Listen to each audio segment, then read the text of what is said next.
Ora, muito boa noite a todos. Uma vez mais, em nome da plataforma eGov, queria desejar as boas noites a todos os nossos participantes e, em particular, aos nossos convidados. Hoje o tema é educação, o futuro da nossa educação, e temos connosco duas pessoas que diariamente ajudam a alavancar este setor tão importante da sociedade portuguesa e da sociedade em geral.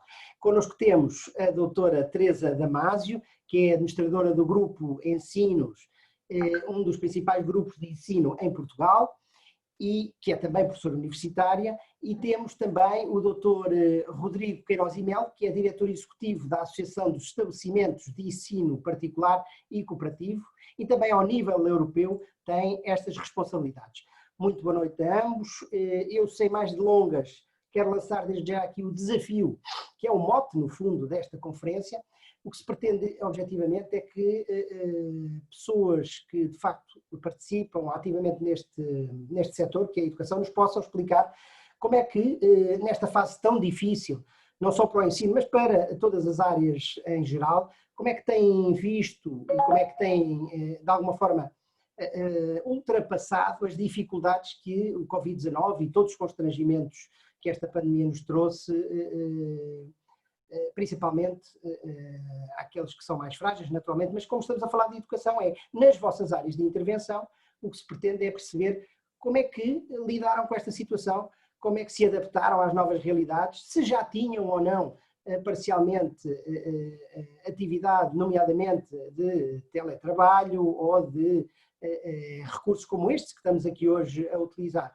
Portanto, perceber como é que duas pessoas com imensa responsabilidade nesta área ajudaram a ultrapassar e estão a ajudar a ultrapassar as dificuldades que o ensino tem revelado. Naturalmente que o ensino tem problemas estruturais de há longos anos, não é de hoje, mas seguramente que vocês poderão ajudar a indicar um caminho, principalmente um caminho pós-Covid-19, que é aquilo que nós de facto precisamos de perceber. Os pais, os alunos, os portugueses em geral, querem perceber e querem ouvir as pessoas que sabem. Portanto, eu passo desde já a palavra à doutora Teresa Damásio para que possa então iniciar. Doutora, a palavra está consigo, força. Muito boa noite a todos os nossos ouvintes. Muito obrigada ao Rodrigo Gonçalves e à plataforma eGov pelo convite para estar hoje aqui presente. As minhas melhores saudações ao meu colega de painel, ao professor Rodrigo Queiroz e Melo. Felicito pelo título desta nossa conferência, deste nosso debate. Efetivamente, muito se tem falado sobre educação nestas últimas semanas. Eu sou administradora do maior grupo português de ensino no mundo. Nós estamos presentes em 3 continentes, estamos presentes em Portugal, estamos presentes no Brasil, no Rio, em São Paulo e em Salvador da Bahia, estamos presentes em Angola, estamos presentes em Cabo Verde, em Moçambique, na Guiné-Bissau, em Bissau e depois também no Mindelo, na praia, em várias cidades de Moçambique e no Uambo. E eu devo dizer que este desafio para um grupo que é um grupo de educação global, é um grupo que teve que se adaptar aos vários enquadramentos jurídicos. Se virmos bem, os estados de emergência nos países da CPLP foram marcados mais ou menos ao mesmo tempo, eu diria com uma semana e meia de delay. E efetivamente para nós eu diria que foi o desafio das nossas vidas. Eu falo enquanto administradora de 22 estabelecimentos de ensino superior e não superior, em diferentes países, e efetivamente foi um dos momentos em que eu me senti testada no meu papel, na minha função. Me senti testada porque tinha os meus diretores todos, tinha os meus 2 administradores delegados, as pessoas não ficaram em pânico, mas ficaram aflitas, e imediatamente nós passámos automaticamente para o ensino e-learning, passámos imediatamente para aulas síncronas. Eu sou igualmente membro da direção da AEP e tenho que dar aqui, efetivamente, fica mal estar a falar em causa própria, mas dar os parabéns ao trabalho executado pela AEP, pela ANESP, que é em Portugal a Associação das Escolas Profissionais, e também pela APESP, que efetivamente demonstrou uma enorme preocupação, porque o ordenamento jurídico em Portugal mudava a um ritmo quase horário. E repara, tendo estabelecimentos de diferentes naturezas, a nossa grande preocupação centrou-se sempre em que o nosso aluno, os nossos estudantes, tinham que ter aulas, e tinham que ter aulas síncronas. E ao mesmo tempo tínhamos que dar aos nossos professores as condições para eles estarem naturalmente em teletrabalho.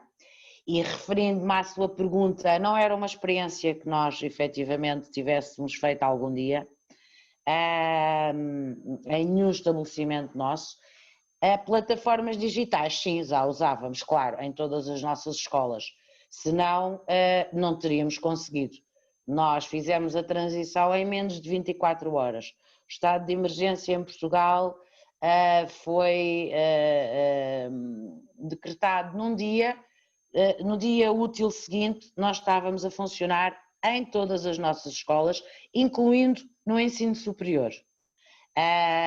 E devo-lhe dizer que isso, para quem está de fora, pode parecer muito fácil, para quem está de fora pode parecer inclusivamente quase uma obrigação, mas eu diria que sim, que é efetivamente, pede-se a um projeto educativo que seja inovador, que seja criativo e que esteja a par com os desafios do tempo, mas ter a capacidade de ter plataformas que aguentassem horas a fios, que tivessem largura de banda, e repare, se eu estiver a falar em Moçambique e na Guiné-Bissau, o Rodrigo vai-me dizer que eu estou a ser mentirosa, que é impossível eu ter ensino à distância, e nós estamos a ter, através desta plataforma, através de outras plataformas que existem, através da plataforma Teams, através do próprio WhatsApp, que em Maputo é o que muitas vezes estamos a utilizar, através da própria videochamada que hoje existe no Gmail. Portanto, nós estamos todos a trabalhar. Dizer-me que foi tudo negativo, não, eu diria que e por isso estou na educação, sou uma pessoa positiva por natureza e para mim eu não tenho problemas, eu tenho sempre desafios e eu tenho que vencer os desafios, porque eu tenho famílias a quem tenho que responder. E houve um apoio massivo das famílias nas nossas escolas. Tivemos alguns pais descontentes, é normal, porque entendiam em alguns sítios que devíamos ter feito redução de mensalidades, enfim, algumas situações, mas eu orgulho-me de termos instituições onde os professores e os alunos são efetivamente as pessoas mais importantes das nossas instituições. E os nossos professores trabalharam ainda mais. Ou seja, aquilo que será geral em Portugal, se perguntarmos a todos os professores, eles vão dizer que trabalharam, tenho a certeza, em média, entre 10 a 12 horas por dia. E, portanto, eu vi as palmas aos médicos, vi as palmas aos enfermeiros, que eu partilho, obviamente, mas eu acho que nós devíamos dar uma grande salva de palmas aos nossos professores, porque trabalharam muito acima das suas capacidades, muitos deles estavam dentro de sua casa, portanto tinham as suas famílias, O teletrabalho está previsto no ordenamento jurídico laboral. Eu creio que internacionalmente, ele naturalmente está legislado no âmbito das convenções da OIT, da Organização Internacional do Trabalho, mas eu acho que é algo que merece um debate muito sério, não é? E portanto nós tínhamos e temos os nossos professores a trabalhar em casa, com as suas famílias, com as rotinas familiares e a terem que estar permanentemente a responder. Porque nos países onde nós estamos, o quadro jurídico, e reporto neste caso muito concreto a Portugal, mudava, como eu há pouco referi, constantemente. E portanto nós tínhamos que estar, nós não sabíamos como é que ia ser o dia da manhã. De manhã eu não sabia como é que ia ser durante a tarde. Eu não sabia que norma é que ia sair. Portanto, o desafio era, eu tenho que ter as aulas têm que decorrer de forma síncrona, porque os alunos têm que ter os seus horários, têm que manter as suas rotinas, têm que adquirir as suas aprendizagens e têm que consolidar as suas competências.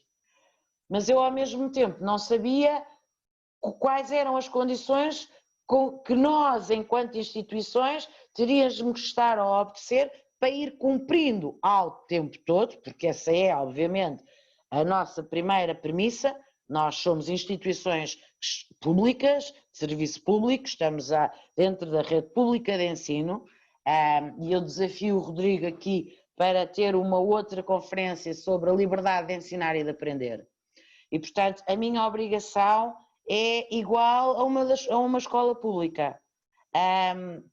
E, portanto, uma das coisas com que eu sonho é, antes de morrer, ver no meu país o ensino privado a ser tratado da mesma forma que o ensino público, em termos de respeito, em termos de consideração e em termos de valorização do trabalho que é feito, e dos governantes perceberem que o ensino privado faz parte de um Estado democrático.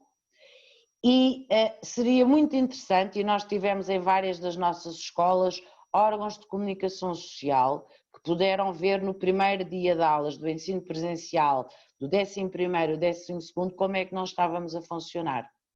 E repare, eu tinha aulas presenciais e mantinha aulas em e-learning, como estou, aliás, neste momento, desde o ensino superior ao ensino não superior.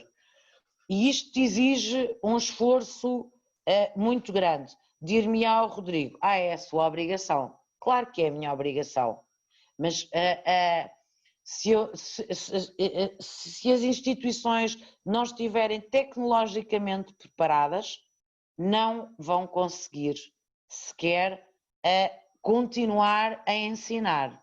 Ou seja, este mundo que nós conhecemos hoje já não vai andar para trás. Nós já não vamos ter um recuo no ensino. Aliás, uma das coisas mais importantes que eu retiro de toda esta reorganização com base nesta pandemia que foi terrível, é que efetivamente, em termos de aprendizagem, nós hoje já podemos discutir a sério a questão, por exemplo, do e-learning, de ter o regime presencial com o regime e-learning. Eu já tenho os meus estudantes e os meus professores perfeitamente capacitados que é possível ter ambos os sistemas, com uma premissa: a escola, seja ela o berçário, o pré-escolar, o básico, secundário, a universidade, é um espaço de socialização. Portanto, nós precisamos de aulas presenciais, nós precisamos de ter o estudante na escola, nós precisamos de ter os estudantes, os universitários nos bares a conversar, nós precisamos de ter os meninos no recreio a brincar, nós precisamos de ter o contacto entre o professor e o aluno. Portanto, não podemos imaginar um mundo, uma escola sem a ida à instituição de ensino. Em termos do direito do trabalho, em termos das relações laborais, isto foi também um grande desafio, Porque se houve pessoas que se adaptaram muito bem ao teletrabalho, houve outras que não se conseguiram adaptar. Há muitos professores para quem foi muito penoso do ponto de vista emocional estar longe dos seus alunos e estar longe da escola. Mas eu creio que o país, eu creio que Portugal, e eu tenho este quadro comparativo com estes países todos, nós efetivamente conseguimos responder muito bem. Ou seja, eu diria que tem sido feito ao longo dos tempos, podíamos pensar, por exemplo, na estratégia de Lisboa e na importância da economia do conhecimento, ao longo dos tempos tem sido feita uma grande aposta no digital, não é? E nas novas tecnologias e em novas formas de aprender e de ensinar. E desse ponto de vista, eu acho que nós respondemos muitíssimo bem. Não tenho, obviamente, o espelho de todo a rede portuguesa, tenho o espelho da rede privada, e isso o Rodrigo Erosimel poderá falar muito melhor do que eu, mas tenho a certeza que respondemos muito, muito bem, no meio, como referi, de uma certeza inabalável, que a excelência do ensino nunca poderia ser posta em causa. Foi isso que eu referi sempre aos meus dirigentes, aliás nós vamos ter agora no final de junho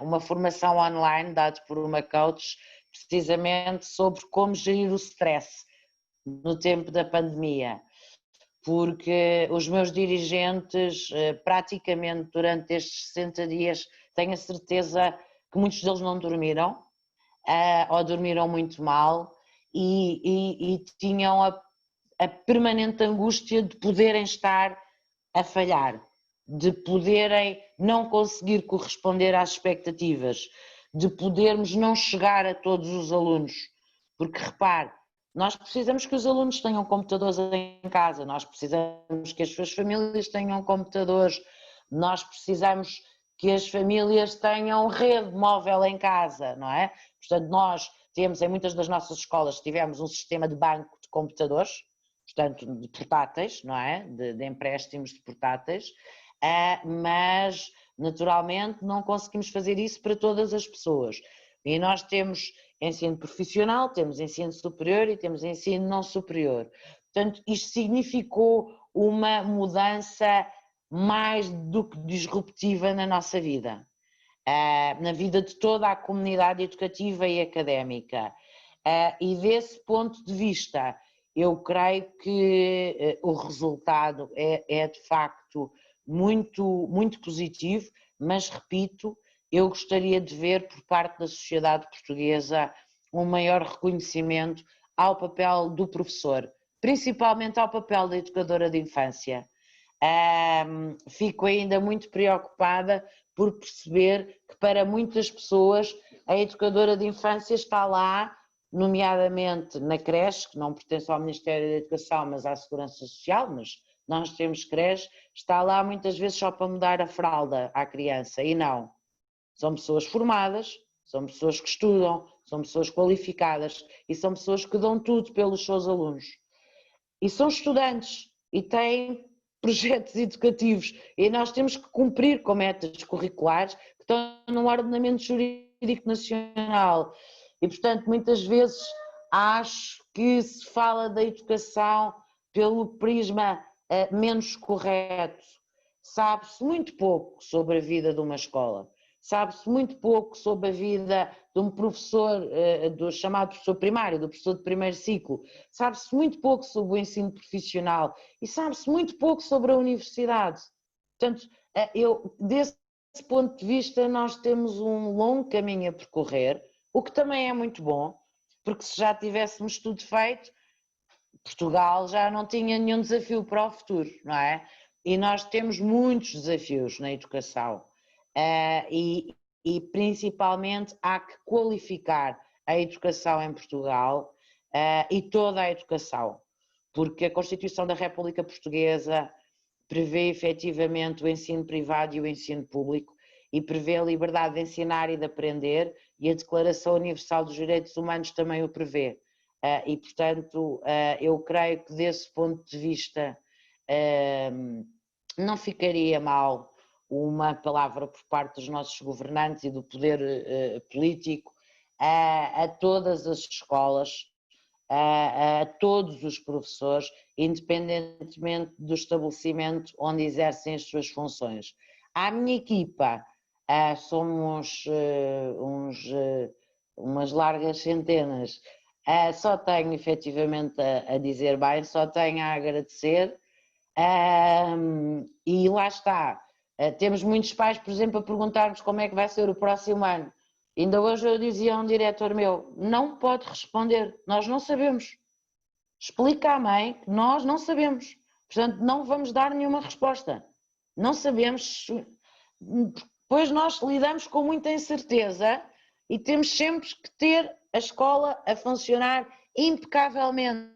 Repare, higienização, sinalização, as máscaras, as viseiras, as luvas, os sapatos, portanto é uma panóplia que efetivamente nós estaríamos aqui a noite toda a conversar sobre tudo o que é necessário para ter uma escola a funcionar neste momento em Portugal. E se fosse então para a Guiné-Bissau, ainda me internariam num hospício porque achariam que eu estava verdadeiramente louca, e o mesmo em Moçambique e em Angola, e as nossas instituições estão a funcionar. Por exemplo, no Huambo, nós estamos com o governo da província e os nossos estudantes da área da saúde nas ruas, nos hospitais. Portanto, colocámos os nossos estudantes que estavam em estágios, estão com os enfermeiros, os médicos, a polícia a fazer prevenção nas estradas, os testes, tudo. Portanto, o ensino existe para servir os países e existe para efetivamente qualificar a população. E Portugal ainda tem muita gente para ser qualificada. Nós ainda precisamos de trabalhar muito para ter todas as pessoas licenciadas, mestres e doutoras. Portanto, acho que devemos trabalhar todos na mesma direção. É fundamental discutir a educação e eu dou-lhe os parabéns por ter escolhido efetivamente este tema, porque falou-se muito no início das aulas, porque era interessante ver os meninos se calhar de viseiras e de máscaras, mas fala-se pouco de ciência, fala-se pouco de investigação, conhece-se pouco como é que é a vida de uma instituição, tudo o que é preciso para ter uma instituição a funcionar com qualidade e efetivamente aquilo que é preciso por parte dos nossos professores, do corpo técnico, porque uma instituição funciona com uma direção de comunicação, uma direção de relações públicas. O nosso projeto é um projeto global, portanto temos uma área muito forte de relações internacionais, temos Erasmus em todas as nossas escolas, estamos no programa Adapta-me, portanto ainda agora vamos submeter os ECVETs em todas as nossas escolas profissionais e isto ao mesmo tempo da pandemia, ao mesmo tempo em que o ordenamento jurídico mudava minuto a minuto, todos os outros prazos não paravam. E, portanto, eu tinha os meus diretores a terem que ver todos os seus professores se estava tudo a correr bem e a submeter todas estas candidaturas.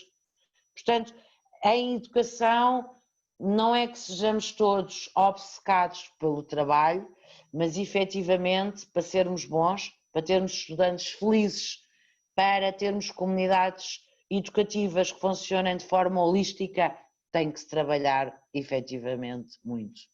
Bem-haja. Doutora, muito obrigado.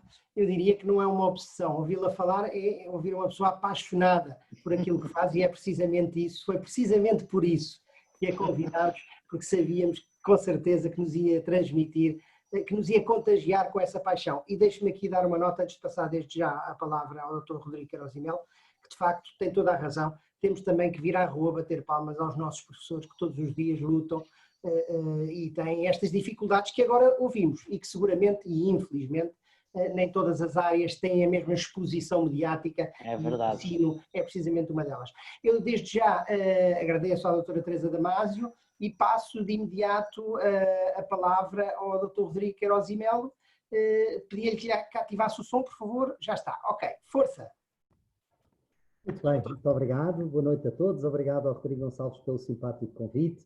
Parabéns à plataforma eGov por esta sessão. E claro que eu começo com uma pequena picardia. Não estou habituado a estar numa sessão sobre educação em geral e as duas pessoas serem do ensino privado. Para sermos dois do privado, a sessão era o ensino privado, o futuro, etc. E, portanto, acho que isso é um ponto curioso e que me dá um especial prazer, porque isto de ser uma minoria é muito importante quando sentimos que começamos a normalizar, que as pessoas começam-nos a sentir como parte do sistema e, portanto, isso é muito bom e muito interessante. Só uma pequena introdução que eu aqui gostava de deixar. Porque é que começo por aqui? Porque é algo que precisamos muito de passar a mensagem e para as pessoas perceberem. Em Portugal, por razões que têm muito a ver com a nossa história, com a nossa grande vontade, quer do setor mais privado, quer do setor público, mas uma grande vontade histórica de dependermos do Estado, de beneficiarmos do Estado, quer dizer, houve uma grande dificuldade em Portugal em construir, de facto, uma sociedade civil livre, independente, autossuficiente, e, portanto, temos sempre um bocadinho este encosto simpático. E, portanto, criou-se esta questão muito artificial do ensino público versus privado, ou privado versus público, esta picardia, o nós e os eles, que é bastante disparatado e, acima de tudo, é uma especificidade muito nossa. Só nós, aqui no cantinho da Europa, imediatamente antes do precipício, que é o mar, é que estamos preocupados se é público ou privado. Quer dizer, a maior parte dos países evoluídos, esta questão nem se coloca, quer dizer, países insuspeitos como a Dinamarca, a Noruega não, a Dinamarca, a Holanda, a Bélgica, a própria Espanha têm, de facto, uma relação muito mais normal com esta possibilidade de, dentro do sistema educativo, haver escola pública. Em todos estes países há escola pública, entendendo-se como tal uma escola que é iniciativa ou do Estado Central ou dos municípios, mas há também depois a iniciativa da sociedade civil, o ensino privado, que é, seja cooperativo, seja empresa, seja o que for. E é curioso este dado, quer dizer, o ensino privado na Europa representa 107 milhões de alunos. 107 milhões. É certo que os alunos na Europa todos também são muitos, e portanto isto é só 18% do sistema de ensino em toda a Europa. Mas é uma minoria muitíssimo grande. E também para um bocadinho percebermos o contexto, quando tomamos os números em toda a Europa, 50% dos alunos do ensino privado na Europa são financiados pelo Estado. Portanto, são Estados que olham para isto e dizem tem que haver oferta de ensino, seja público, seja privado, as famílias escolhem o que é melhor para os seus filhos, como é razoável e natural, e o Estado, o dinheiro, acompanha o aluno. Até em países insuspeitos como a República Checa.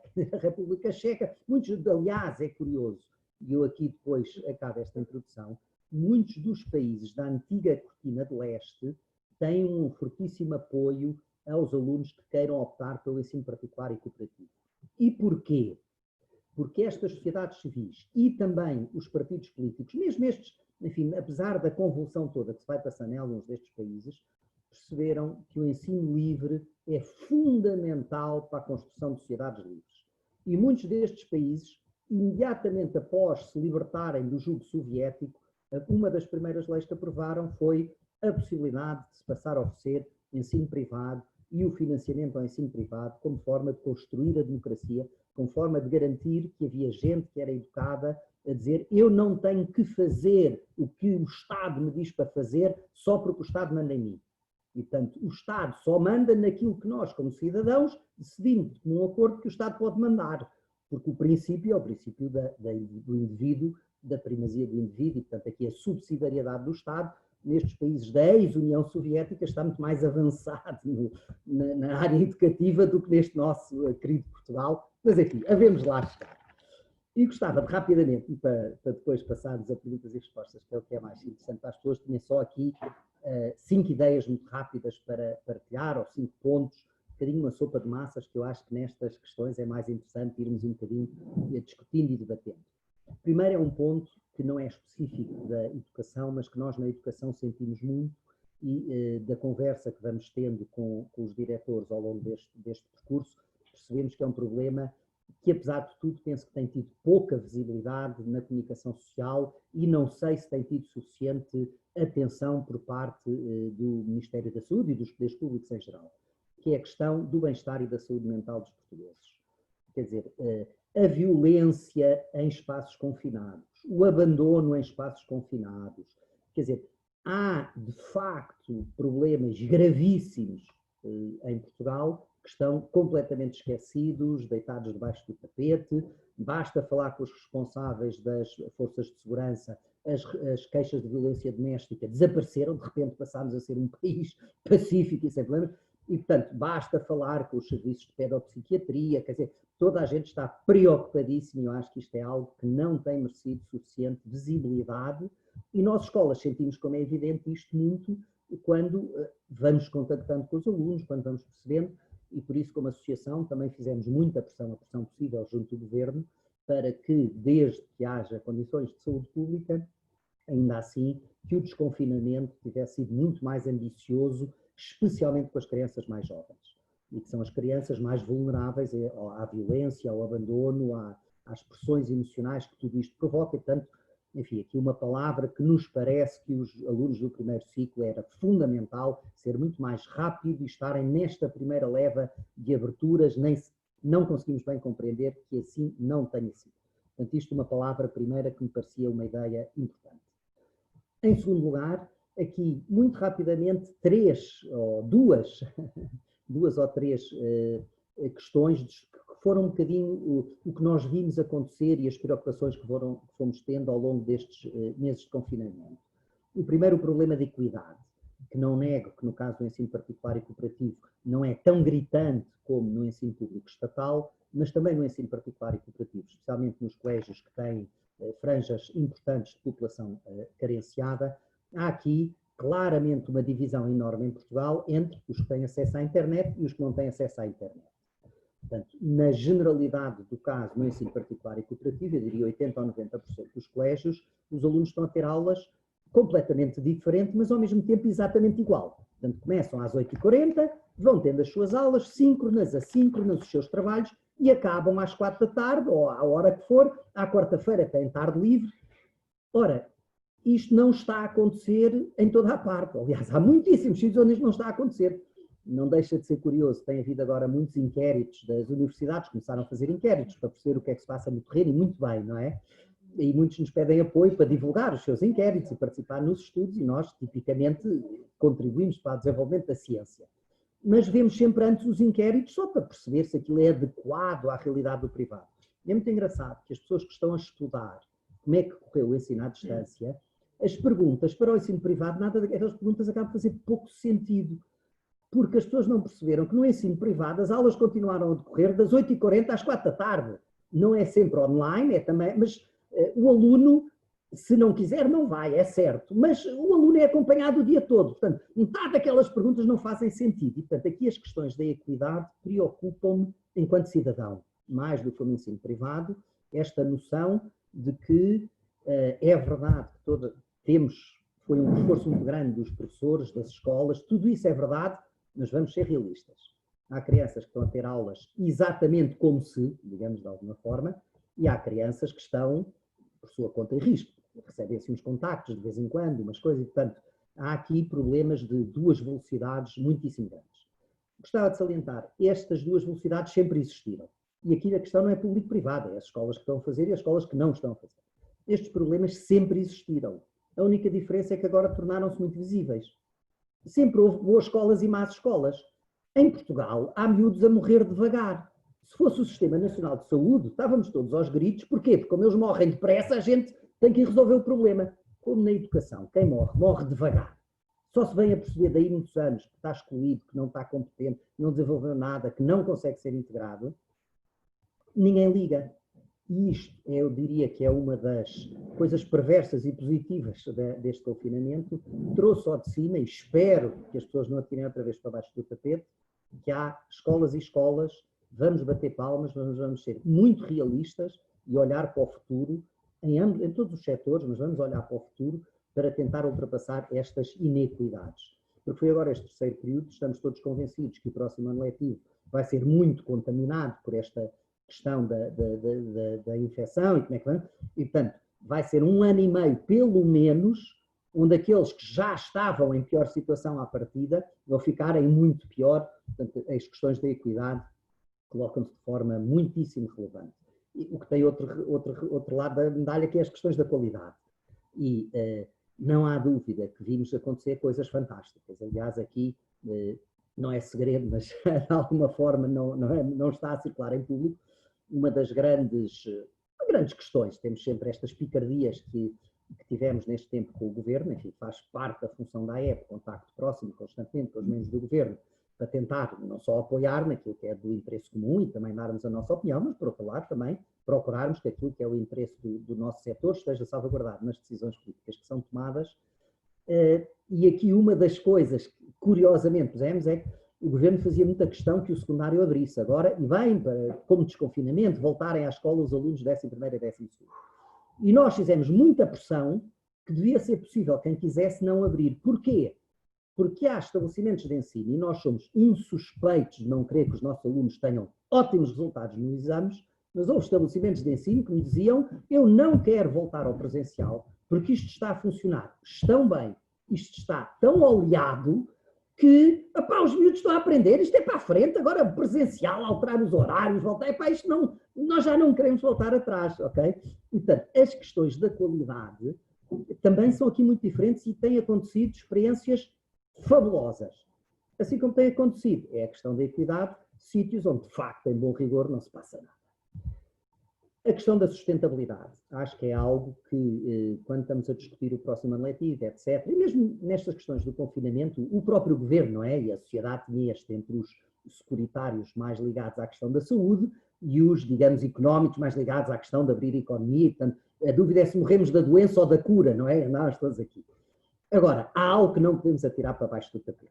O próximo ano letivo, o futuro, tem que ser sustentável. E, portanto, tivemos aqui injeções brutais do Orçamento de Estado, temos agora a bazuca europeia, mas quer dizer, isto é uma questão transitória para darmos a volta. E, portanto, a solução que se vê para o futuro tem que ser soluções sustentáveis. Eu atrever-me a dizer que quando olhamos para isto de uma forma mais global, e se pensarmos nas questões ambientais, nas questões dos resíduos, etc., vale a pena aproveitarmos para olhar para o futuro da escola de uma forma também ela mais sustentável.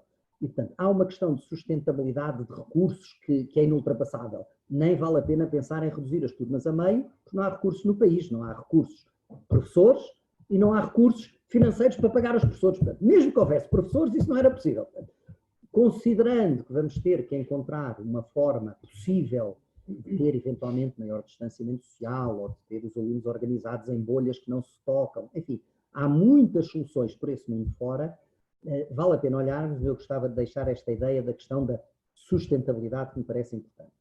Terceira ideia nesta segunda, a terceira sub-ideia na segunda ideia, é as questões da liberdade e autonomia das escolas.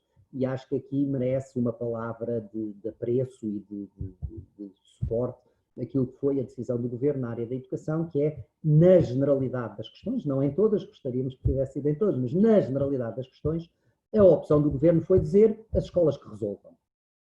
Como é que vamos dar as notas aos alunos? As escolas que resolvam. Como é que vamos organizar as turmas? As escolas que resolvam. Ora, isto não é um alijar de responsabilidades do governo, isto vem no seguimento do que já vinha desta política de autonomia e flexibilidade curricular. Isto é um reconhecimento da escola e dos seus profissionais como entidades competentes para tomar decisões e para andar para a frente.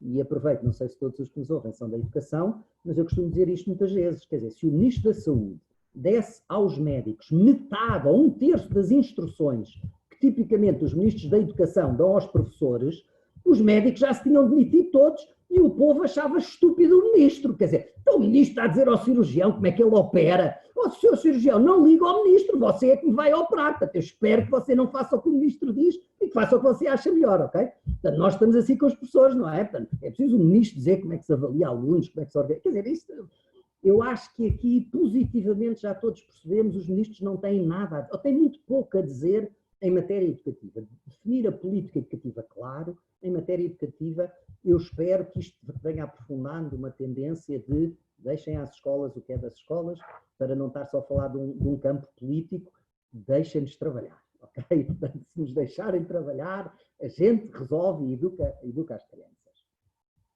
Outra ideia é o que já não volta para trás. E eu espero que haja a capacidade de todos nós de permitir que haja coisas que já não voltem para trás. Então, estas conferências Zoom, isto provavelmente, se fosse no pré-Covid, tínhamos todos deslocado a uma sala algures, que não podia ser sempre em Lisboa, portanto também podia ser no Porto, mas se fosse Porto ou Coimbra, os oradores não eram os mesmos, aí tal, e apareciam 10 pessoas, etc. Ora, percebemos que o online é possível estarmos todos os pontos do mundo, todos nós temos provavelmente participado em imensas debates e trocas de opiniões interessantíssimos com pessoas de todo o mundo. Portanto, percebeu-se que a dinâmica do online permite estarmos muito mais presentes, permite sermos muito mais eficientes na gestão do tempo, dos recursos, das deslocações. Outro dia participei, olha, hoje, aliás, com o marido da Teresa, com o Carlos Vieira, participámos numa reunião que, se fosse no pré-Covid, tinham-se deslocado 40 pessoas a Bruxelas, com todos os custos ambientais, de tempo, etc., para fazer esta reunião. Hoje, ligámos todos ao Zoom, fizemos a reunião, tomámos exatamente as mesmas decisões que teríamos tomado. É claro que continuamos a querer encontrar-nos presencialmente, mas só para dizer, passámos a perceber que é possível utilizar a tecnologia para ser muitíssimo mais eficientes. E no ensino também. E isto, há ainda hoje, numa reunião de escolas, havia alguém que dizia: eu percebi, ou nós percebemos há 15 dias atrás, que para isto funcionar, e estou a pensar nas aulas à distância, 500 alunos a terem aulas o dia todo com o seu horário normal, ainda umas síncronas, outras assíncronas. Nós percebemos que isto não funcionava se o diretor de turma não tivesse, à sexta-feira à tarde, uma reunião com todos os professores da turma, e à segunda-feira de manhã era o primeiro a ter a turma para planificar a semana com os alunos. E dizia este diretor de colégio: opá, isto já não volta para trás.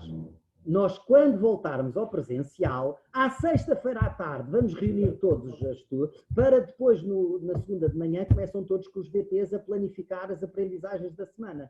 Ok? Quer dizer, nós não podíamos estar todos a dar TPCs aos alunos e tal. Tivemos que nos organizar todos para a carga de trabalho dos alunos ser razoável.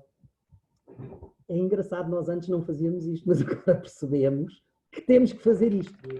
E isto é uma outra ideia que é muito curiosa deste espaço de confinamento do Covid. É que a escola tornou-se muito mais transparente. O facto dos pais estarem o dia todo na mesma mesa, na mesma sala, ao lado dos alunos, a ter que partilhar o computador e as aulas online e tudo isto, tornou o trabalho das escolas muito mais transparente. E isso é muito positivo. Os pais começaram a fazer perguntas inteligentes, começaram a querer perceber o porquê. Outras perguntas que nós de repente percebemos: epá, nós nunca explicámos porque é que fazemos isto assim aos pais. Portanto, é claro que eles estavam sempre zangados connosco. E, portanto, quer dizer, esta transparência tem aqui muito para construirmos, não é? Também trouxe desafios muitíssimo novos, trouxe muitas pessoas a meterem-se onde não, mas, quer dizer, a transparência como forma de nos tornarmos melhores é sempre um princípio, e, portanto, acho que isto foi uma aprendizagem muito interessante.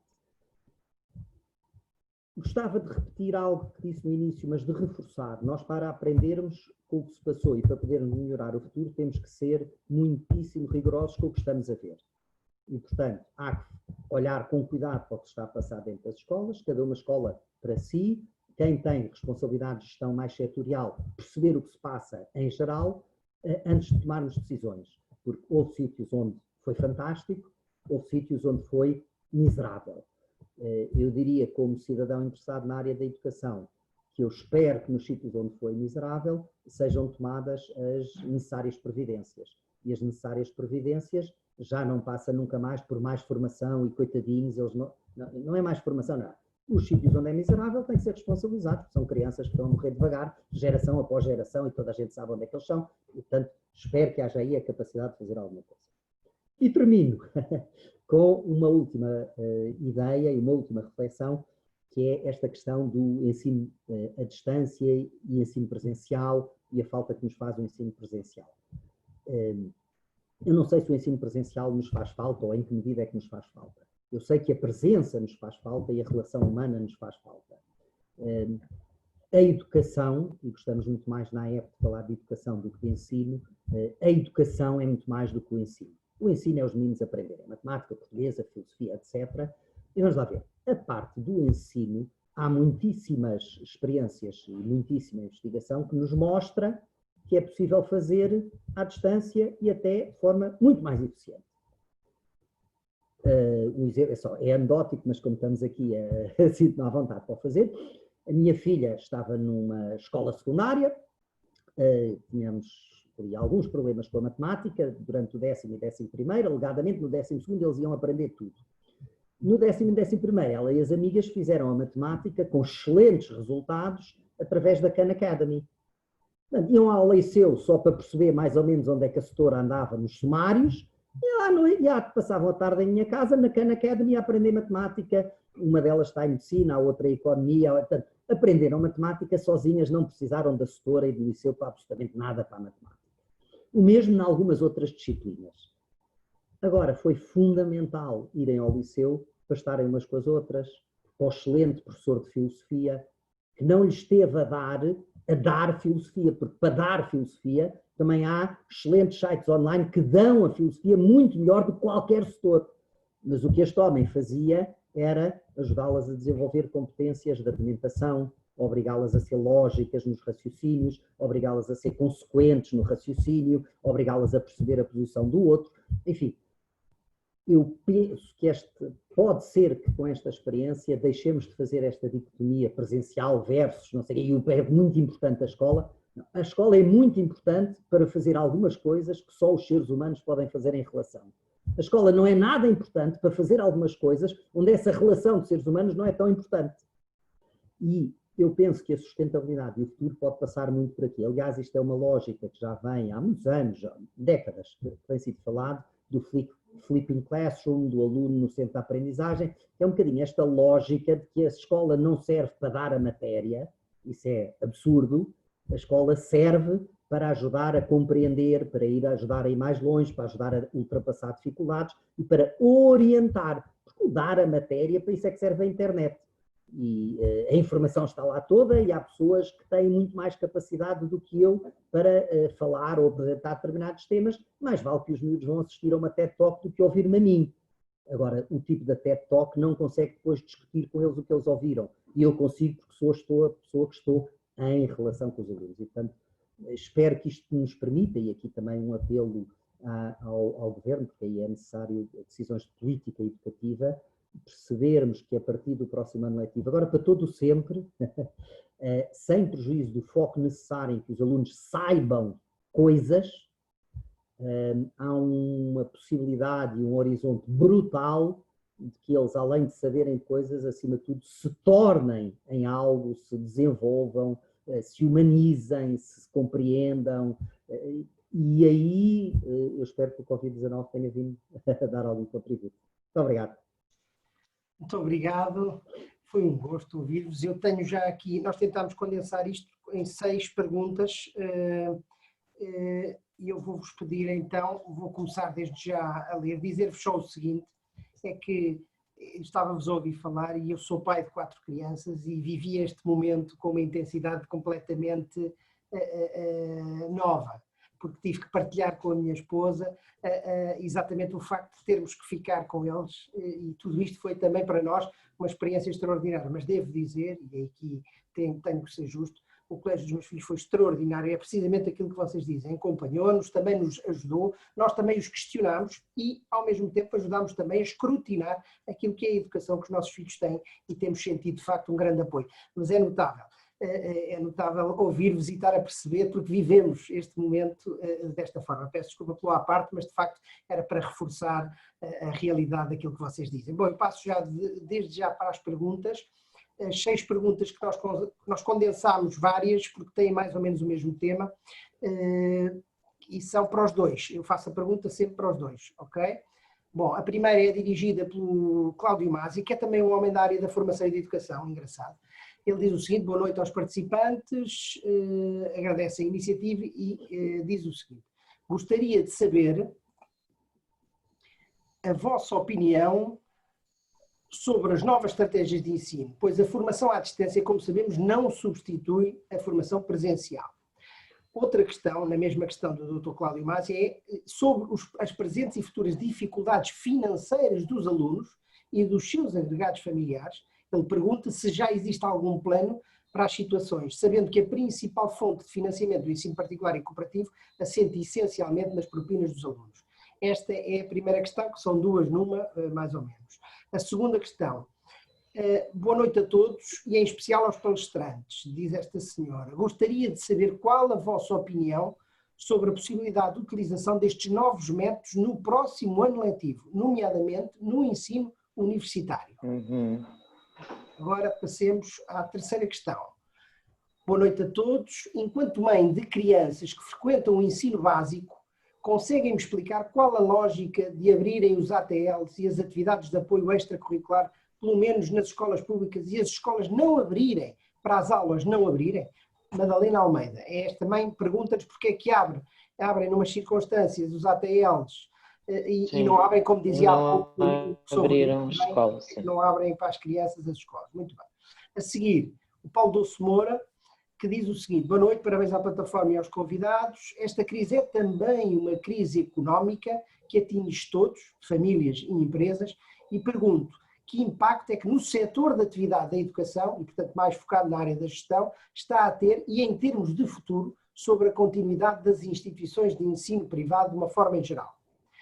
Também aqui teremos estabelecimentos a encerrar ou a diminuir as suas condições ideais de ensino aos seus alunos? Pergunta. Gostaria de ter a opinião dos convidados sobre o impacto económico e como criar condições sustentáveis para esta área de intervenção. Por fim, a quarta, esta aqui, exato. Boa noite. Depois de ouvir o Dr. Rodrigo, identifiquei-me, pois o meu filho, que frequenta o 9º ano, sempre teve dificuldades a português e a matemática. Agora, nesta fase, teve ótimas notas nos 2 testes. Devo ficar preocupada com os conhecimentos dele? Era a escola o problema ou um misto dos dois? É o André Andrade. E agora tenho mais 2 perguntas, se não se importam, que é do WhatsApp, que nos foram postas por WhatsApp. Se me permitem, eu não sei se conseguiram tirar notas das perguntas. Teresa, eu também. sou um hiperativo, portanto você está a dizer isso, mas eu já andei nas perguntas a vê-las a todas. Estas do WhatsApp não viu. Eu era como o filho desse ouvinte, porque eu não consigo estar na escola parado, pá, aquilo entediava-me de uma maneira horrível. Eu agora vou-vos então lançar as 2 últimas do WhatsApp e depois passo de imediato a palavra à doutora Teresa Damasio, está bem? Portanto, 2 perguntas finais. Primeira, acham, no que diz respeito ao 11º e ao 12º ano, vai haver desigualdades no acesso ao ensino universitário, uma vez que me parece que o ensino privado tem tido mais condições do que o ensino público? Última pergunta. A pandemia afetou todos de forma mais ou menos uniforme. O que acham de os apoios do governo, nomeadamente no que diz respeito a testes, a funcionários de escolas, a disponibilização de máscaras a alunos, o terem sido só as escolas públicas? Não devia este apoio ter sido universal e ter abrangido igualmente o ensino privado? Pronto, ficam aqui as perguntas. Agora abrimos a fase de resposta e depois pedia-vos, no fim de cada intervenção, que fizessem logo um balanço e um encerramento da vossa intervenção. Começávamos, naturalmente, pelas senhoras. Os 2 Rodrigues são cavalheiros e passarão a palavra à senhora. Doutora, força. Portanto, em relação à questão que foi colocada acerca da sustentabilidade das instituições, e naturalmente estamos a falar aqui do ensino privado, quer seja ele superior ou não superior, porque depende das propinas. Caso que, por exemplo, não acontece no ensino profissional, que está todo ele em cabimento de Orçamento de Estado, em sede de Orçamento de Estado, e no Norte, no POCH, é óbvio que há uma clara preocupação dessa sustentabilidade. E tudo temos que fazer para manter a confiança da nossa comunidade. Estou em crer e nas nossas instituições nós temos visto isto, que a forma como nós trabalhamos e respondemos, aquilo que nos está a trazer são muitas visitas, muitos pedidos de esclarecimento, quer no ensino superior, quer no ensino não superior. Portanto, desse ponto de vista, eu antevejo o próximo ano letivo com, obviamente, um otimismo moderado, porque só em setembro é que eu posso falar em concreto acerca disso, mas antevejo efetivamente com otimismo. Em relação à questão do apoio de viseiras, isso tudo que foi dado à escola pública e não foi dado à escola privada, pois eu considero isso grave. Do meu ponto de vista, isso é uma violação da Constituição, porque as minhas escolas prestam, como eu referi, serviço público. Eu estou ao serviço da República Portuguesa, eu cumpro o ordenamento jurídico da República Portuguesa, os meus professores estão habilitados nos termos que são ditados pelo Ministério da Educação, pelo Ministério do Ensino Superior e da A3ES, e portanto, efetivamente, o investimento que nós fizemos, o Governo tem um programa para nos candidatarmos, mas as faturas têm que ser posteriores a uma determinada data. Nessa data, as minhas instituições, por exemplo, já tinham tudo. E nós, por exemplo, nas nossas instituições, repito, sejam elas privadas, superior ou não superior, nós oferecemos as máscaras, oferecemos tudo, porque consideramos que é o nosso dever. E é óbvio que isto tem custos, mas como eu costumo dizer, nós não somos restaurante, eu não sou nenhum talho, eu não vendo carne, sem desprimor para os talhos, nem para os restaurantes. Somos casas de educação, partilhamos e promovemos o conhecimento e empoderamos o ser humano e, portanto, tudo temos que fazer para que estejam todos em idênticas condições. Em relação ao próximo ano letivo, eu estou em crer que continuaremos com ensino e-learning e ensino presencial. Eu estou em crer que nós teremos e-learning, portanto, eu refiro-me às minhas instituições, nós não conhecemos o quadro.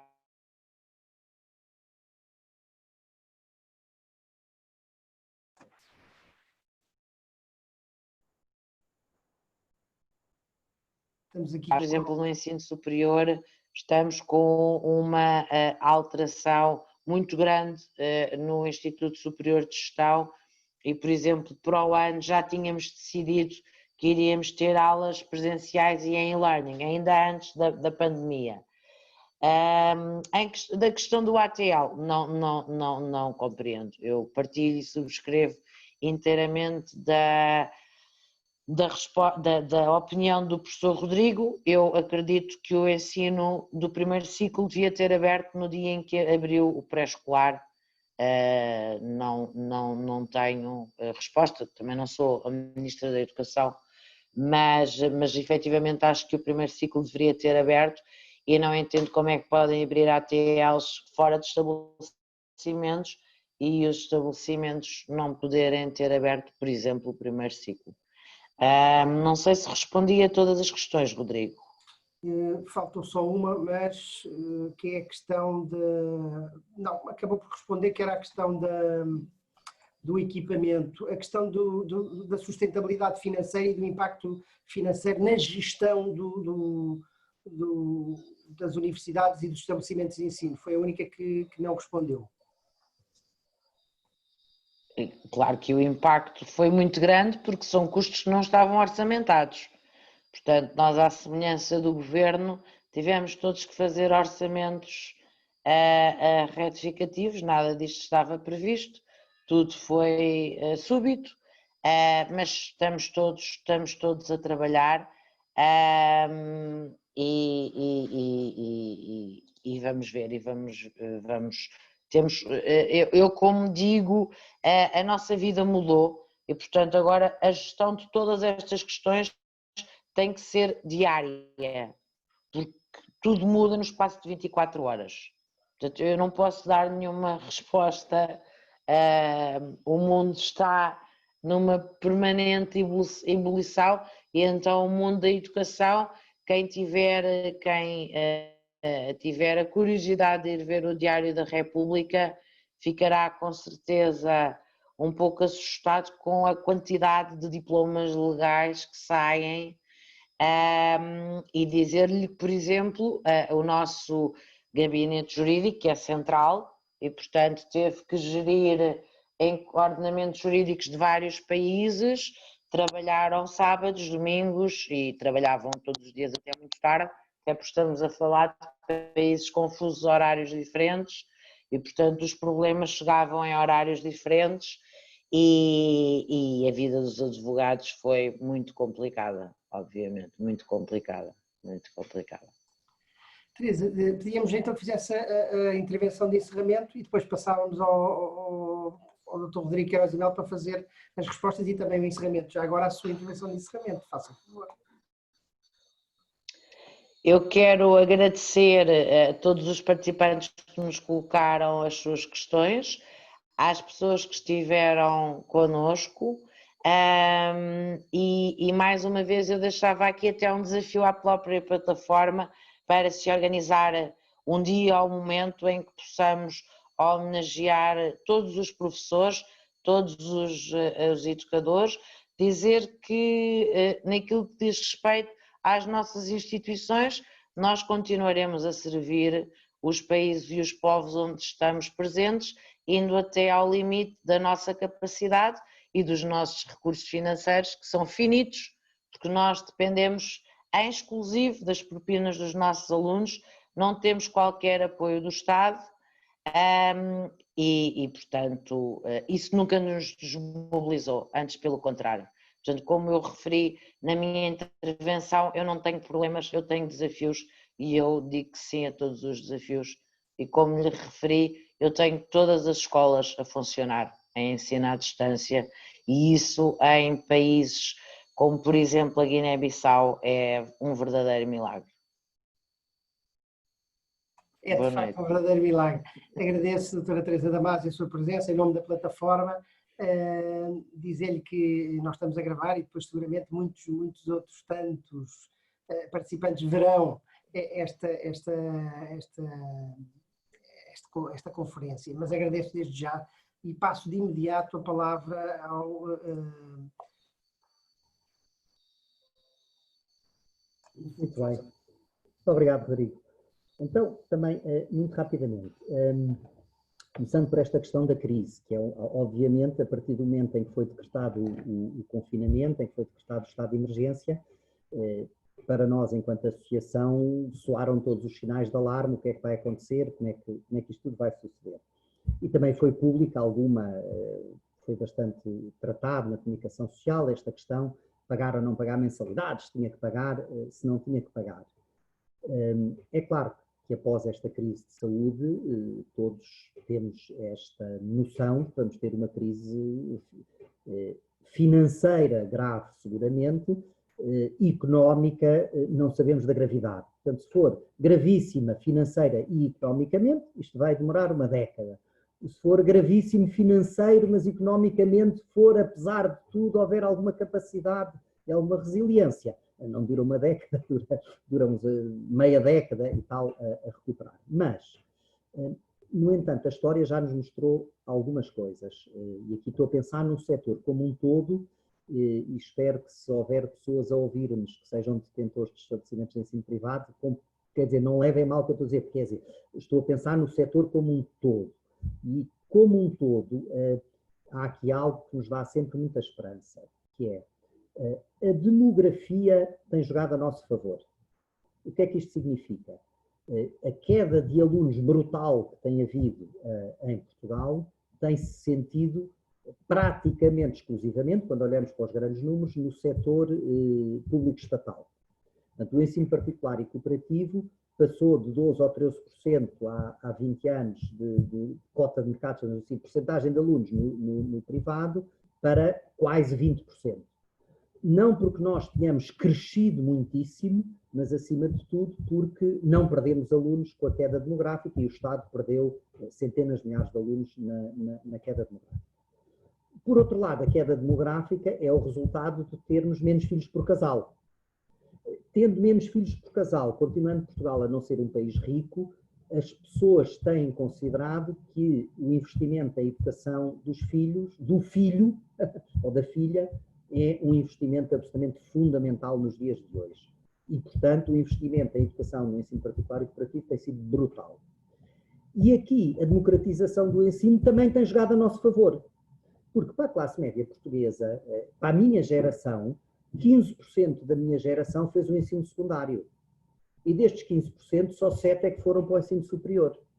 E, portanto, para a classe média portuguesa, os filhos faziam o secundário, tinham emprego e estavam garantidos e nada era um problema. Isso, felizmente, já não é verdade. Portanto, todos os portugueses têm acesso ao ensino secundário e completam o ensino secundário. E, portanto, de repente, para a classe média portuguesa, a competição por condições para ter uma boa vida, chamemos-lhe assim, no futuro, poder ter um emprego, de repente é brutal. E, portanto, não só faz sentido investir na educação, como passou a ser o investimento na educação do filho ou filha, passou a ser um bem de primeira necessidade. Quer dizer, todos nós conhecemos, na classe média portuguesa, a dúvida não era se temos emprego, a dúvida era qual é o emprego que vamos escolher. Hoje em dia, a classe média tem dúvida se tem emprego, se os filhos não tiverem capacidade, se não andarem para a frente. Portanto, vamos lá ver, é claro que estamos perante uma crise, mas pensando no setor como um todo e pensando no médio e longo prazo, a demografia, por um lado, e a democratização do acesso ao ensino em Portugal, por outro, têm levado a um investimento grande em educação. Portanto, as pessoas tomam algumas opções, são os avós a pagar, o que seja, mas, portanto, eu estou muito confiante que isso vai acontecer.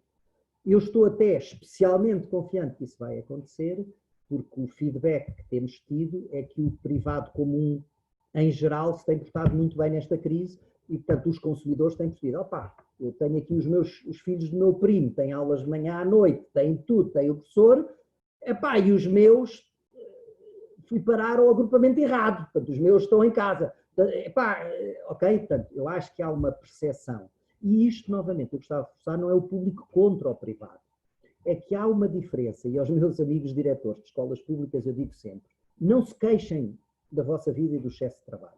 Porque há uma coisa que todos os diretores do privado têm e vocês nem sonham o que é a angústia de pagar salários ao fim do mês. Ora, o não saber se consigo cumprir a minha obrigação para com famílias que dependem de mim, não me deixa dormir e, portanto, os teus problemas do ministro que diz isto ou da plataforma que diz aquilo, isso é uma brincadeira de crianças, quer lá saber, isso não é um problema, isso é um incómodo, ok? E, portanto, aliás, há um estudo muito engraçado a este propósito da Carmo Seabra e da Conceição Balcão Reis, fizeram um estudo muito engraçado que é o que é que aconteceu em 10 anos de rankings às diversas escolas que apareciam no topo ou em baixo. E esse estudo, eu aconselho a todos, foi publicado pela Fundação Francisco Manuel dos Santos, que é muito engraçado. Porquê? Porque no público a mobilidade das escolas no ranking é muito baixa. As escolas tipicamente estão mais ou menos no mesmo quartil ao longo de 10 anos. No privado, 80% das escolas que estão no ranking, no quartil inferior, desapareceram ou passaram para um quartil superior. Porquê? Porque se a gente não pedala, não tem clientes, se a gente não tem cliente, não existe. Ora, o incentivo a existir é um incentivo brutal a fazer coisas boas. E, portanto, eu acredito que esta crise é muito exigente, vai ser muito exigente. Infelizmente, poderá haver estabelecimentos de ensino, especialmente os mais frágeis, que, enfim, possam vir a não sobreviver. Agora, eu estou convencido que esta crise, para o setor, o vai tornar mais forte, porque torna ainda mais claras as vantagens e aquilo que fazemos. E, portanto, nesse sentido, sou schumpeteriano, embora seja sempre uma coisa horrível ser schumpeteriano para as pessoas que estão na destruição criadora, não é? Mas, quer dizer, de facto, acho que isto tem trazido imensas dificuldades, vai nos tornar mais fortes. E aí é que eu acredito na intervenção do Estado temporária, que é, não faz sentido nenhum a família que está satisfeita com o projeto educativo para as suas crianças. a escola que está a funcionar bem, está a dar emprego, está a pagar o colégio que está a pagar os seus impostos. Porque a família perdeu o emprego, essa criança deixa de poder estar no colégio e vai ter que ir para uma escola pública. Isso não é mau, mas quer dizer, vai consumir recursos na escola pública em vez do Estado agarrar numa percentagem desses recursos, dar à família, para a família, se quiser, a manter na escola. Portanto, salvávamos emprego, salvávamos um projeto educativo, salvávamos a vontade da família e, portanto, penso aqui que deveríamos ser mais inteligentes e vamos lá ver, a gente gaba muito a social-democracia nórdica, isto é o que se passa na social-democracia nórdica. Portanto, a gente olha, às vezes ouço as pessoas a olharem para os nórdicos e a dizerem que são isto, que são aquilo, mas só estão a olhar para metade, esquecem sempre da metade do ensino, quer dizer, por acaso nas sociais-democracias nórdicas as pessoas podem escolher a escola que querem para os filhos e o Estado, os recursos acompanham as crianças. Não é? E isto vai ao ponto das máscaras. Eu confesso que não me faz nenhuma impressão o Estado português não entregar máscaras às escolas privadas para os seus funcionários, ou viseiras, ou o que seja. Faz-me muita impressão que o Estado português entregue máscaras a crianças que vão para o agrupamento e não entregue às crianças que vão para o colégio. E, portanto, eu acho que discriminarem os estabelecimentos não é para mim um problema, discriminarem as famílias e as crianças por causa das suas opções educativas é um enorme problema. E, portanto, não consigo compreender bem que continua a existir, quer dizer, os meus filhos que estão no público recebem livros, os filhos da minha empregada que estão com uma bolsa no privado não recebem livros. Isto não é uma democracia, isto não é justiça social, isto é uma bandalheira neste sentido e, portanto, se há mesmo um enfoque nos pobres, nos necessitados, então deixem-nos escolher. Os meus amigos americanos dizem sempre uma coisa muito engraçada. Eu aqui estou a pensar, os meus amigos americanos, os representantes das minorias, quando se faz a discussão, como nos Estados Unidos também existe esta discussão da escolha da escola, embora o crescimento dos mecanismos de escolha tenha sido brutal, e, ao contrário do que as pessoas às vezes ouvem dizer em alguns pasquins, não foi o Donald Trump, isto começou, a grande explosão é com o Barack Obama, e a grande explosão é liderada pelas minorias, um bocadinho com esta ideia que é, se os ricos brancos escolhem escolas, porque é que os negros pobres não vão escolher? Quer dizer, escusam de vir cá avaliar escolas e fazer rankings. Eu quero a escola que o meu patrão escolheu para os filhos dele. Ele há de saber, ele é poderoso. Ok, portanto, eu acho que a esse nível dispensamos bem que o Estado dê coisas aos colégios, desde que o Estado trate os cidadãos com igualdade e não discrimine ninguém por causa das suas opções educativas. Portanto, eu preferia um bocadinho essa solução. A questão que adorávamos, se calhar, propõe outro encontro, que é uma questão que nos levava muito tempo e é uma questão fascinante. Esta questão foi aqui colocada e alguém que dizia que o filho ou filha, agora não me recordo, tinha 9º ano, tinha mais notas a português e matemática e que agora online teve boas notas nos 2 testes, se deve estar preocupado com a aprendizagem desta criança, ou deste jovem. Eu não posso falar do caso concreto, desconheço por completo, não faço ideia, mas há uma coisa que temos muita certeza como educadores e que vemos no terreno. O sistema educativo, de facto, tem os incentivos todos errados. Isto é uma questão de economia e os incentivos estão todos ao contrário. O sistema educativo português funciona para pôr alunos no ensino superior, que era, juntando já a pergunta que alguém dizia da equidade. O incentivo que qualquer estabelecimento de ensino tem, qualquer professor tem, seja público, seja privado, não vale a pena aqui, não vale a pena disfarçar. Todos estamos a trabalhar para que os meninos possam entrar para o ensino superior. Agora, eu tenho as maiores dúvidas que aquilo que o método de ensino superior seja um bom incentivo e que estejamos a conseguir que os crianças e jovens aprendam e desenvolvam as competências que lhes são exigidas. E só assim um exemplo que eu acho que torna tudo isto muito claro. Estamos todos muito contentes porque ao longo da última década Portugal tem melhorado a sua performance nas provas internacionais, no PISA, no TIMSS, etc. E isso é bom, isso é indubitavelmente bom. Agora, quando nós olhamos com cuidado, portanto, quando passamos do soundbite e vamos olhar com cuidado para os dados, o que nos dizem os dados do PISA especialmente, que tem esse detalhe, é exatamente o que nos dizem as provas do Exame Nacional e o IAV anda a pôr nos relatórios, mas como são relatórios técnicos, ninguém os lê, que as pessoas só leem as gordas. Que é, nós estamos muito melhores em conseguir que mais alunos reproduzam informação. Ok?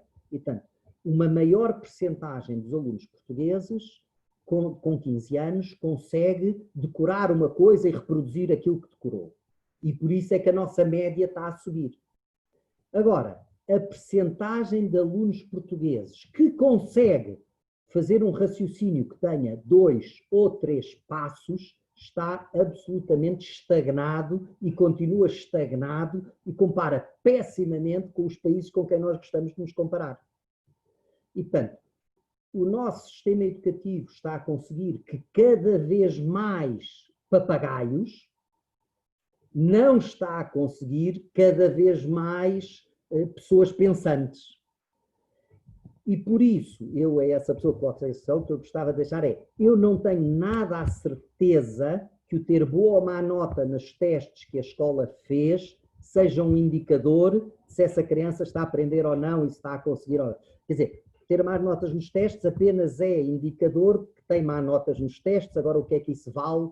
Eu acho que tecnicamente tenho as maiores dúvidas sobre a grande generalidade das provas que se faz, dos testes que se faz por esse país fora nas escolas. Aliás, reportando numa conversa que tive hoje com um grupo de diretores da Zona Centro, sobre isto, e estavam a partilhar as experiências, outra que um dizia muito engraçada, que é, como agora a avaliação tivemos que ser nós a fazer, e já não podíamos fazer testes, neste contexto não é possível fazer testes, os professores juntaram-se todos e durante a interrupção da Páscoa fizeram descritores de performance para cada um dos itens do currículo. Pá, isto tem sido giríssimo, é ótimo, damos imenso. Ora, eu fiquei a pensar, mas como é que alguém, alguma vez na vida, avaliou alunos ou fez testes sem descritores de performance dos alunos? Ok? E, portanto, eu não sei essa avaliação que está a ser, em muitos casos, olha, neste caso concreto, destes colégios, a avaliação que está a ser feita neste contexto é provavelmente muito mais fiável, rigorosa e útil do que a avaliação que era feita antes com os testes. A única coisa que os testes são ótimos é que dão uns números que a gente põe no Excel e dá uns queijos lindíssimos. Agora, se aquilo vale alguma coisa, enfim, não. E, portanto, última questão sobre isto para desassossegar, ou para as pessoas não ficarem tão preocupadas com os testes. Quer dizer, as pessoas da minha provecta idade tivemos 3 disciplinas no ensino secundário. Os nossos filhos têm 5 ou 6 ou 7.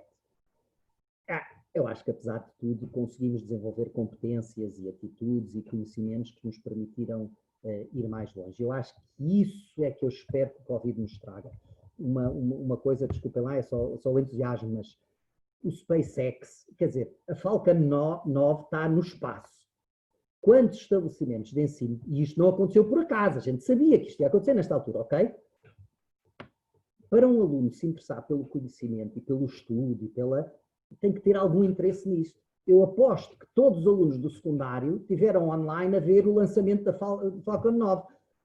Eu espero que os professores de Química e de Física e de História e de Economia tenham aproveitado este ensejo para explicar o que é uma parceria público-privado, porque é que foi o outro que fez isto e não foi o Estado, a NASA, e porque é que os professores de História, o que é que aconteceu para a NASA não poder fazer foguetões e poder vir um privado, e porque é que aquilo demora tanto tempo. Ok. Quer dizer, eu espero que o Covid, o obrigar-nos a fazer as coisas de forma completamente diferente, tenha feito perceber que dar a matéria numa sala de aula é completamente disparatado para não sei quantos, mas uma grande percentagem dos alunos. Alguns alunos adoram estar quietos e sossegados a ouvir. Imensos alunos não conseguem, não têm nenhuma perturbação, são pessoas normais de 15, 14, 13 anos. Portanto, eu acho que isso pode mudar. É claro que isto vai trazer imensa, quer dizer, o acesso ao ensino superior se vai ser iníquo entre os que tiveram aulas fantásticas durante este tempo todo e os que não tiveram. Enfim, ça va sans dire, portanto, é verdade. Por isso é que os portugueses fazem um investimento cada vez maior em ter a certeza que aconteça o que acontecer. Mesmo nas más alturas, eles vão ter aulas e apoio e adultos a puxar por eles. Uma última palavra, deixei para o fim só porque que é a questão do ensino superior. Tudo isto que nós fomos falando se aplica mutatis mutandi no ensino superior. E, portanto, nós vemos instituições de ensino superior que fazem aulas majestáticas, tal como faziam no anfiteatro, agora fazem no Zoom, comprando uma licença de Zoom para ter 300 alunos a ouvir o professor, Eu diria que isto é ótimo, porque os alunos podem desligar a câmara e fazer outra coisa qualquer interessante, porque ler sabem ler, e geralmente quem dá estas aulas mais estáticas publicou uma sebenta, e portanto a pessoa lê a sebenta ou o manual do professor, escusa de estar a ouvir a dizer coisas, não é? Portanto, há instituições de ensino superior a fazer experiências absolutamente fabulosas, a dar consistentemente as aulas, há instituições de ensino superior que estão a brincar com isto, portanto, aulas há poucas ou nenhumas, e todos os que têm universitários em casa puderam assistir que há aqui uma diferenciação muitíssimo grande. No caso do ensino superior, e com isto termino, ainda assim, acho que se colocam questões muitíssimo diferentes no básico e secundário, e portanto, como é que vai ser o futuro em épocas de confinamentos e não presencial é um bocadinho diferente. Eu diria que no básico e secundário há o aluno é o centro, todos temos de estar motivados para aquilo, claro que temos um currículo nacional, mas deve ser uma coisa larga, depois temos que ajudar aquela criança jovem a desenvolver-se num adulto capaz, autónomo, participativo, tudo isso.